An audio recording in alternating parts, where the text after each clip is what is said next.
He's so funny. Thank you. He took over for me for a second. All right, check it out. You know, it's cool though. It's cool. I remember when you came through. I remember when you guys came through when we did we had like a whole bunch of radio personalities and DJs and all that. I think Wendy Williams was there. Yeah, I remember that. I remember that. How did you find out it was about him? Huh? Why are you doing this? You know better than that. Not on yet. Oh, wow. No. Yes, it is. This is a big deal for Mason. I was wondering why he was acting all funny. Now I get it. Okay, let's go. My bad. I thought it was... Yes, come on. No showings, no inspections, Oh, Lord. no repairs, and best of all, no commissions. You save thousands. What's the secret to a successful this thing? Chemistry. Like, we're like a family. It's like we're around our kitchen table every morning. Right. We fuss. He called me old. I call him young, but old. So it's the right little mixture, like gumbo. Yeah. Like yeah. Because I mean, Here we go. Ladies and gentlemen, Carl Payne is in the studio. What? Ow! Hey, Carl, welcome back. thank you. Welcome back. Yeah. He's doing Punchline. 2 shows tonight. No. Tomorrow. I'm off today. Off today. 2 Yeah. shows tomorrow. And 1 show Sunday. 2 shows on 2 Sunday. shows. Yeah. They switched it around. I don't know. Y'all do things different out here. All good. We'll be at Punchline this weekend. Tomorrow night, get your tickets. I'm telling you, through Sunday. 2 shows Saturday, 2 shows Sunday. Yeah. Carl Payne is with us from Harlem, New York. I did the show last night though. I did. And how did he go last night? Killed it. It was nice. It was really good. Yeah, had a lot of fun. That's a small room. Small is an understatement. Yeah, that's. You had to rub it in. Yeah, I'm just. Listen, man. Listen.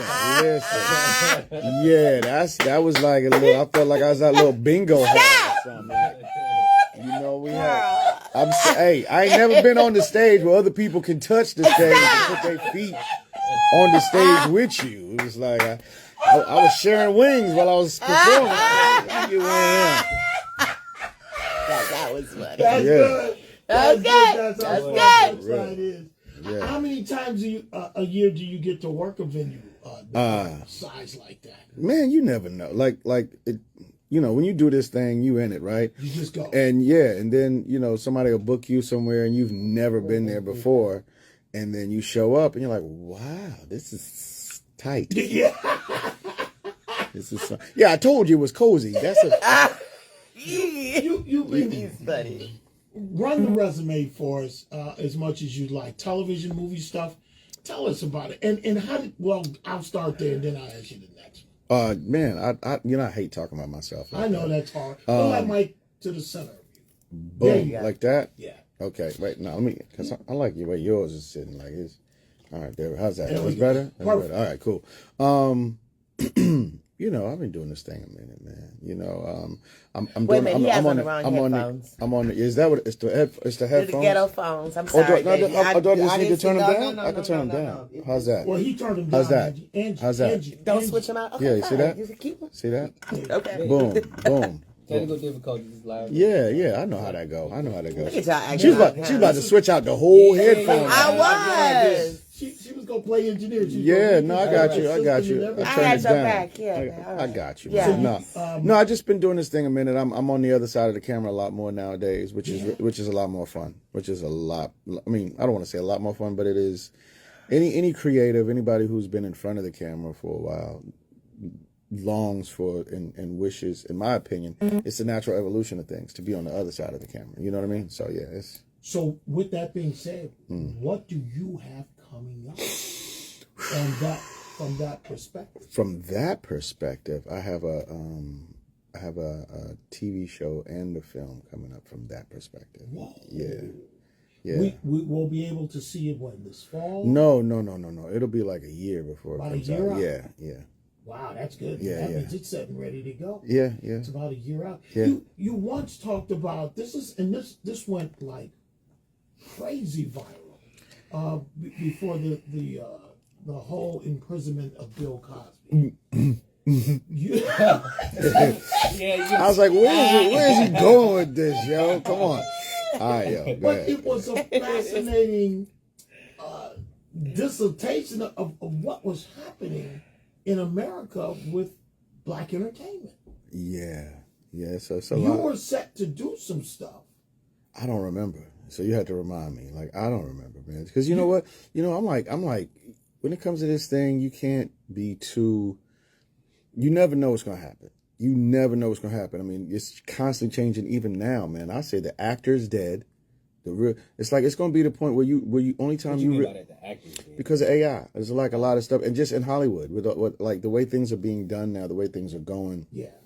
The outsourcing of everything. It's really a scary time for the actor right now. It's like when you want to, unless it's like unless it's like a big budgeted Marvel type film. Right. You know what I'm saying? Yeah. Like it's this whole industry is becoming super classist, if that makes sense, right? Yeah. So it's like, you know how like in society you got the rich, you got the poor, and there's the middle class. It's like you either this or you're that. You understand what I'm saying? And so it's really hard for even like a lot of the independent productions and things of that, and even everybody now is like on their phones and they want shorter content. They want like 2 minutes of this and 1 minute of that. It's changing. The landscape is changing. Bottom line is you got to change with it. You know what I'm saying? Right. Back in the day, you had heroin. You had the hair rhyme.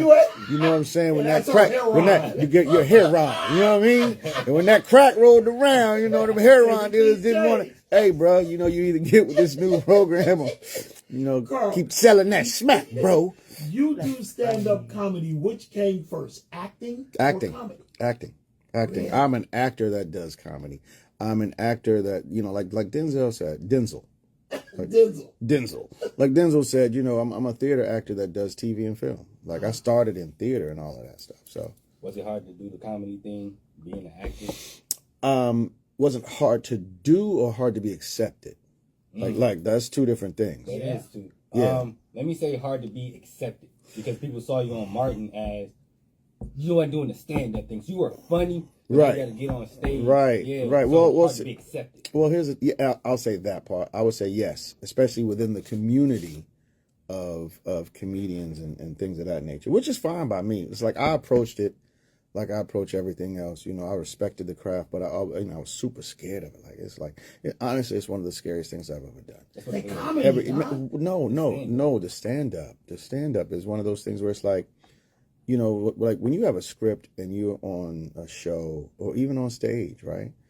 You still have teammates you can pass the ball to, you know what I mean, and things of that nature. And it's a script that you're following because they're coming to see a show, a play, something with a theme to it, and this, that, and the other. But when it's you on stage by yourself, it's really, you just up there naked. You up there naked like, you like it? Yeah. You like this? Yeah.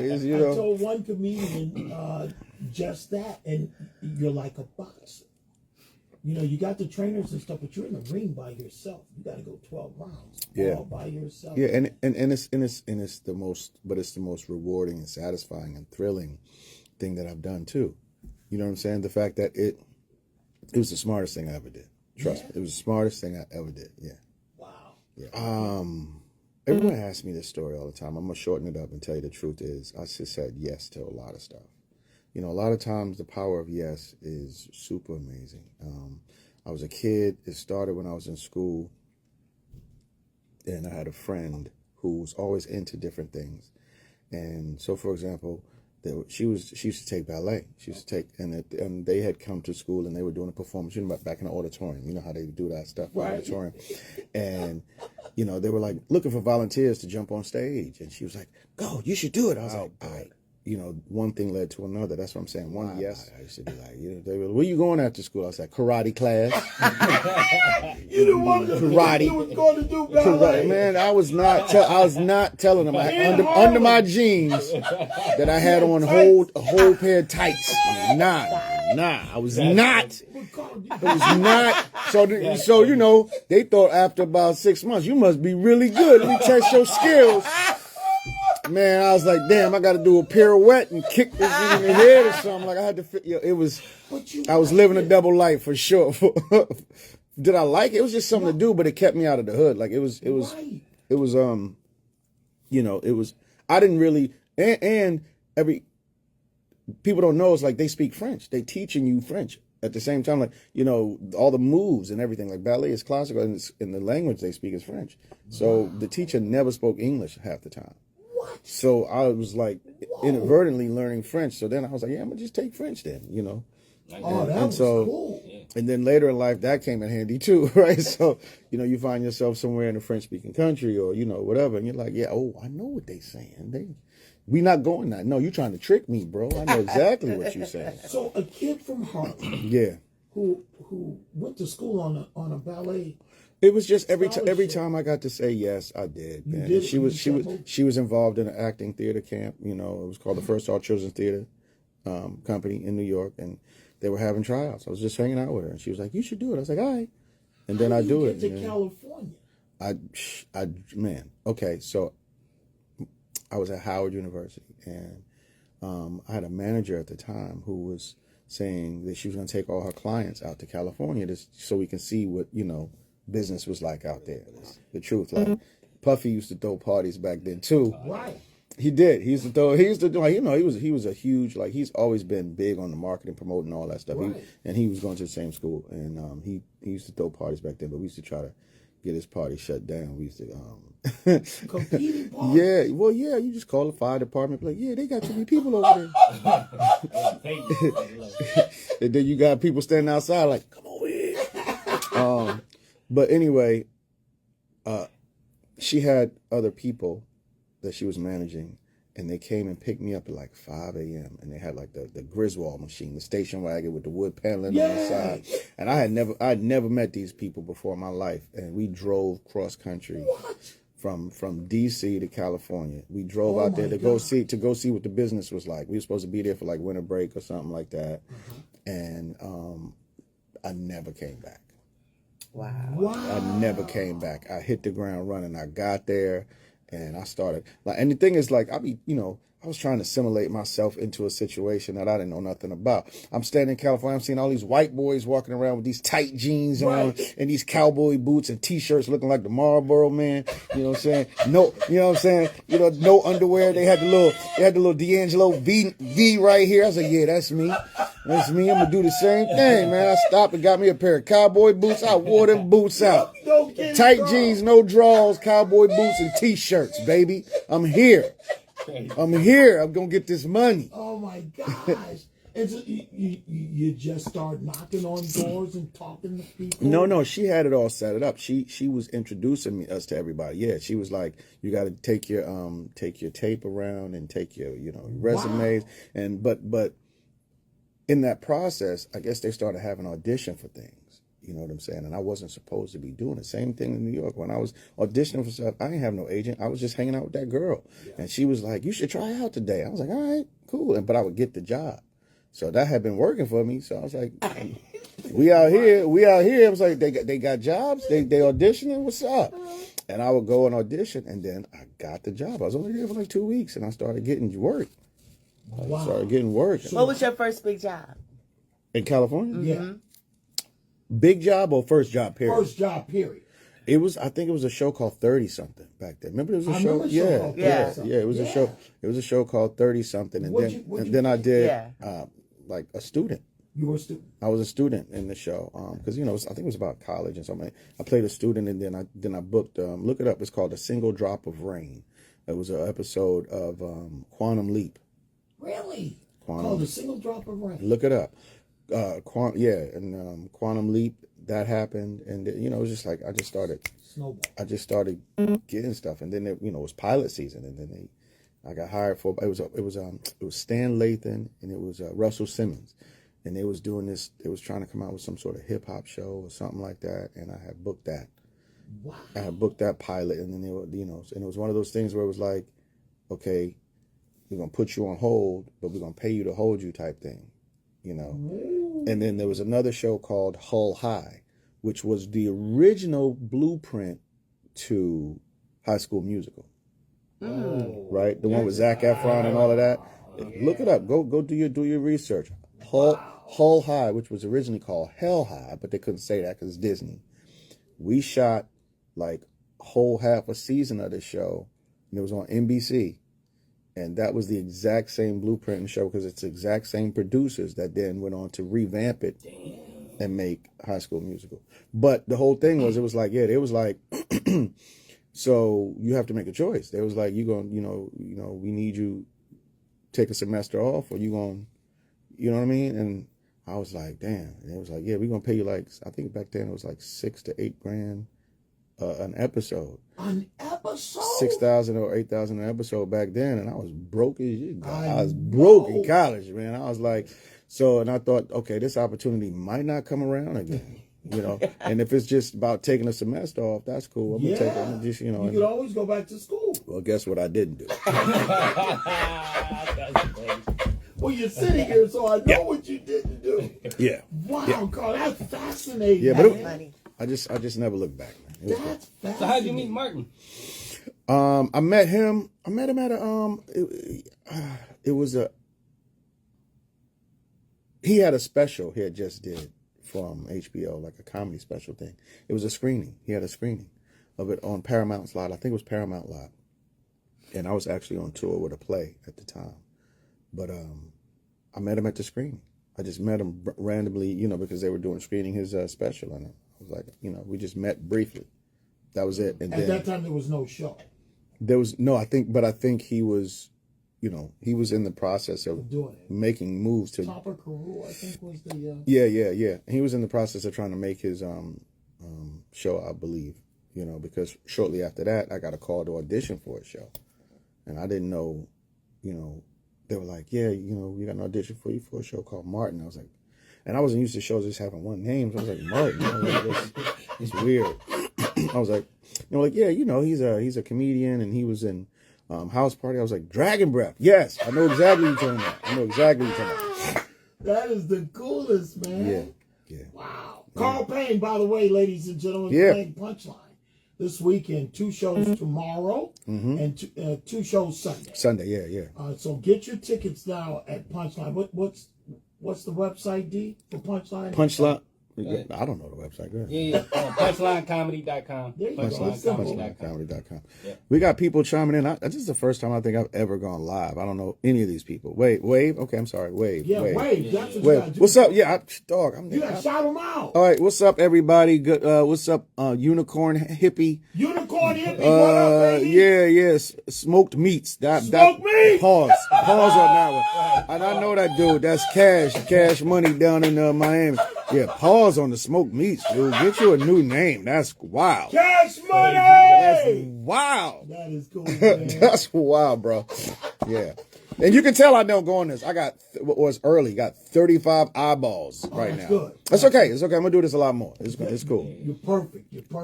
You play more. How many seasons did you guys do? 5. 5 seasons. People don't realize they think it was a lot more because they said, it was only 5 seasons. We could have went more.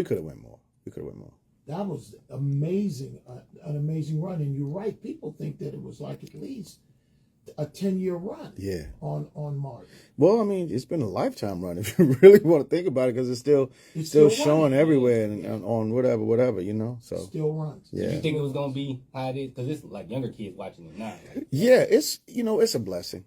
It's a blessing. That's all I can say. Is it's a blessing. I mean, I'm thankful to be doing something I love to do for a living, and that makes a difference in people's lives or affecting the culture in some sort of way. Because I mean, that's the thing that I prayed about one time, like what you were asking. Like I prayed that, because I remember being in the 3rd grade. I remember we were doing reports. They were having us do homework, and they would tell us to take the newspaper, and they gave us 3 choices in the newspaper. We could look at this section and do like a comprehensive report on it, or this section, and one of them was the obituaries. And I remember looking at different snippets and obituaries. I was like in the 3rd grade, and I was like, and I don't know what you want to call this, but all I could think to myself, and this was right after my father did some wild stuff that made me angry, and I started having crazy thoughts about him. And I was like, you know what, I want to do something significant. I'm not going to be a blurb in the back of the New York Post. Oh, wow. I'm going to do something that's going to be, whatever it is. I was like, God, let me make a difference. Do something, you know what I mean? You're in the 3rd grade with those thoughts. if you grow up in certain places, you have a lot of different thoughts. Trust me. That's beautiful. Yeah, like because no, what I was thinking was, why are they having young black men? Why are they having us? Either way, it was a good thing that affected me positively. But I'm like looking at obituaries. You know what I'm saying? I'm doing reports on other people's lives who are not here. But it triggered something. Yeah, well, That you did not want to be a snippet. Not when gonna that day not gonna be a snippet. Nah. That's cool, man. That's cool. Yeah. Carl Payne, ladies and gentlemen. I hope you enjoy. Morning, people. What's up, everybody out there? Y'all jumped on me about the question. You were talking about off mic, finding out about the shows about him. Yeah. What, how did you find out about the show being about him or being based off of him? It's a common. You, Mr. Mason. It's a combination. They were like, they know who he is. It's a combination of things, man. It's a combination of things. I remember when we did an episode where we had I think it was like, what was it, like a convention, a bunch of radio DJs? It was supposed to be like this radio convention. Yeah, this radio convention, and I remember I met my friend Wendy. Yeah, Wendy was there, and it was a whole bunch of different people. And where there's smoke, there's fire, right? There's always some truth to stuff, you know what I mean? And I'm not one of the people who created the shows, so don't ask me about it. But all I'm saying is, it's a lot of coincidences, right? It's a lot of things you can't deny, especially, it's like, Annie from Detroit? Okay. So, I'm not going to deny it. I'm not going to say that it wasn't. You know what I'm saying? And that's a beautiful thing, man. I think flattery is imitation is the biggest form of flattery. And I'm not going to say it's complete imitation, right? That would be, but. They came and followed me for a few months. Yeah. Took pictures of people I knew. Right. The one big standout was an attorney. Mm-hmm. When they were following me, this guy was very jovial. Mm-hmm. And we would jovial. How about that, right? So we'd meet at this bar. Yeah. And he'd always buy me these Long Island iced teas. He was headed to the bar, and they're following me. I got too many jokes right there. I got too many jokes. Carl, I'm just saying. And for some reason, and he just kept touching me, and I was like, he was buying me drinks. He was a really nice guy. He was jovial. So the people who follow me, they said, so what does he do? I said, you know what? I have no idea what he does. I just see him at the bar. He buys me these drinks. So they took his picture. He's the same height, bald-headed as Tommy. Oh, wow. The two of them actually meet. He becomes Tommy's actual attorney before Tommy's passing. Wow. Yep, his name was Ray Page. Okay. That's right. Yeah, wow. Yeah, because they kept saying, so what does he do? Because he Right. I said, I have no idea. What does he do? I have no idea what he does. Yeah. But you know what? You know why I believe all of it? Because here's the thing. Even when we were doing the show, they would come to the table reads, right? But the writers were always watching us hang out. Even when we're not so here, let me paint the picture for everybody who doesn't understand. They'll write a script, right? They'll write a script and we do what's called a table read. So we all sit around a table and we read the script so they can hear how the jokes land and this, that, and the other. And then they watch and see how we put our spin on things and what we say in our cadence. And they're studying us. Mm-hmm. And so even in the downtime, we would be playing cards, cutting on each other. And then in rehearsal, we're like coming up with all this. And they're literally watching, studying our behavioral habits and all of this stuff to put these different things in the show. And then so the next time you see a script, you'll be like, oh, they think they slick. You know what I'm saying? And then you'll be like, oh, I know, okay. So it took a second for us to realize, okay, but that's how you really come up with great stuff, and that's the way it used to be done too. Well, it would take us like a week to shoot one episode because, you find new stuff every day. You find new stuff, but now it's not done the same. You don't get a week of discovery, Now it's like you show up and it's like action. It's like, hold on, what's your name? Whoa. Nice to meet you. Right. I'm your husband, I guess. Okay. That much. back then, give people an idea Yeah. of the hours spent in a day. Okay, so let me tell you. I'll just take you through a normal work week on Yes. a sitcom. Monday, you come through, you read the script, they go back and tweak it more. Because we had our schedule down pat. They go back and tweak. You get on your feet, you do a little light rehearsal, and you go home and you wait for the next script. So the writers take the script back and they punch up all the jokes. They take the script back and they whatever. And then that night you get a new one. Back then we used to have it delivered. There was a guy who would come to your house literally and put it on your doorstep or put it in your hand. No emails. It wasn't coming to your inbox. It was like you got a physical. You would hear it late at night. It would hit your doorstep and then.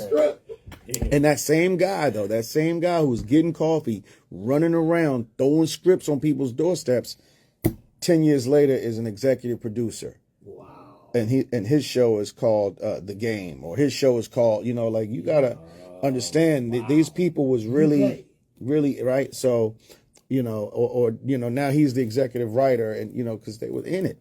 And so then on Tuesday we come back to the table, which we're reading the script again. Has new stuff. It's got funny stuff. It's got restructured things. And now we're rehearsing on its feet again. We're doing light blocking and stuff like that. And then on Wednesday you got the network is going to come and we do a run through. So it's the same thing. It repeats all over again. Wednesday we get a new script. And then we do now we're not doing just a table read, but we're rehearsing and we got cameras coming in.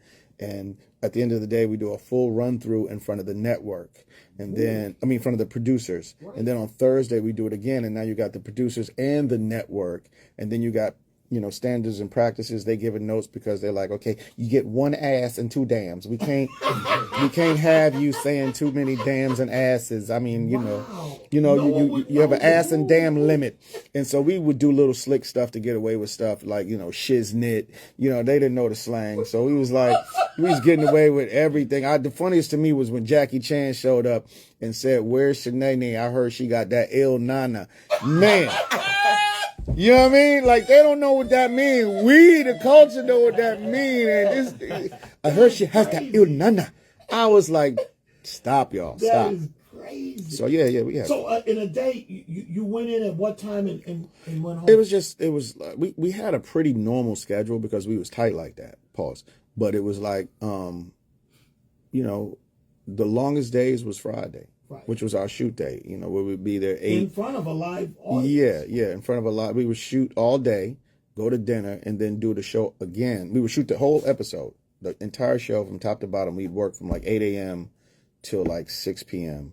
And then we would go to dinner, and then the audience would come in. Oh. And then we would shoot the show again in front of a live audience. Wow. And we would get out of there about midnight, something like that. But, yeah, now it's different. Like I said, now it's different. You will shoot like 2 episodes in a day of something, and then still be on set for like 12 hours or whatever. It's different. You doing the sitcom? It varies. Doing all that? I did lots of sitcoms after that. I did lots of them. The last one I just finished was called Young Dylan. We did 5 seasons on Nickelodeon. Young Dylan, and that's what you was talking about, the generations, right? So now you got these new generational kids. Parents be with their kids, and the kids recognize me from Young Dylan. Right. And they recognize me from something different. And then to watch them have a conversation where they both don't know what they talking about, it's hilarious. It's like, Mommy, and the mom's like, I know. And then they realize, wait, what are you talking about? That's funny. And then they go, but the crazy part is they go home and the mother shows them the other show. Yeah. And now you got a whole new. Oh, I forgot you did. Yeah. That just happened. How you gonna forget that? Because you know what? We don't watch Young Dylan as adults. We not watching that. Yeah, kids watch that. And that was a beautiful experience. I love it. Shout out to Tyler Perry, man. Tyler Perry took care of all of us, and you know what I'm saying? He that was a great experience working with them. A great experience. And he allowed me to spread my wings in terms of directing and all of that.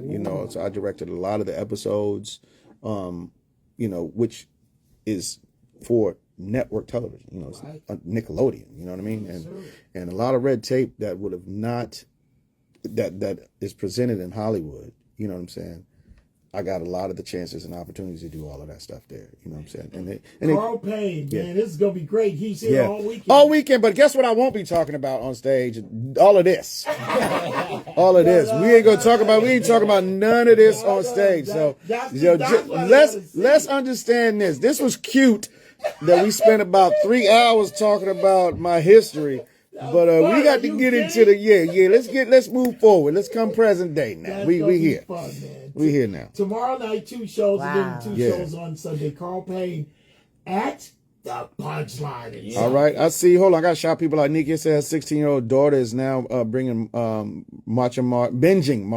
She used to watch Young Dylan. That's what's up. That's she what's used up. To watch Young Dylan. Yeah, now she's binging. She's binging on It's dope. It's That's dope. Cool, Carl. Yeah, man. But we getting older, man. You look good, bro. You too, man. You look good, man. I'm drinking water and minding my business. You look great, man. Staying in the gym, man. We got to watch out for our health nowadays. Health is wealth. You got to eat right, live right, make sure you have good bowel movements, man. It's all about good, but see this the old people stuff. Yeah. Take notes, young, and take notes. You know what I'm saying? Like that. Yeah, because here's the thing, man. You got to take care of yourself. The older you get, the less filters you have, the less you care about, the more you care about yourself, though. The older, you ever notice the older you get, you can't pass gas. Like the further you lean over to. You gotta maneuver. But bro, you pass gas sitting straight up, you give yourself an aneurysm. You gotta really get that angle. You gotta get the angle right. Because you'll be at dinner and you be eating with people who know you, like your significant other, you just be talking and you get that lean. And she be like, you farting right now, aren't you? I'm like, nobody hears it but you. Don't nobody know. Don't nobody know what's happening. Don't cause attention. Don't bring attention. It'll be at Punchline. My superpower is that my farts don't stink though. No, they don't. They really don't. And how do you? I don't know, but that is my superpower. That is my super. But unless I've had like a night of tequila, that's different. Tequila will give you your gas and aroma.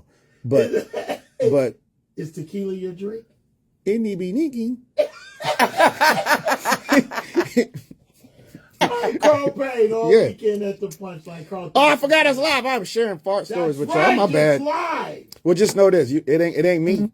If we ever together and you smell something, it ain't me. They're gonna run it back on you. No, it ain't me. I tell you, I own mines. If I own it. You say if it's I your will bad smelling. You like, that was me. Yeah, I'll be like, ooh. The worst. I'll be like, don't come over here. Don't. Just stay right there. You are. Stay right there. Please don't come over here. You're gonna look at me differently after this. Don't do that. Carl Payne, everybody. Yes, amazing, guys. Get a ticket. You're gonna love it. Yeah, man. Come through and hang out in my basement with me, because it's a closet. It's really tight. It's tight in there. It is. Oh, listen. No, you don't even understand. It's small.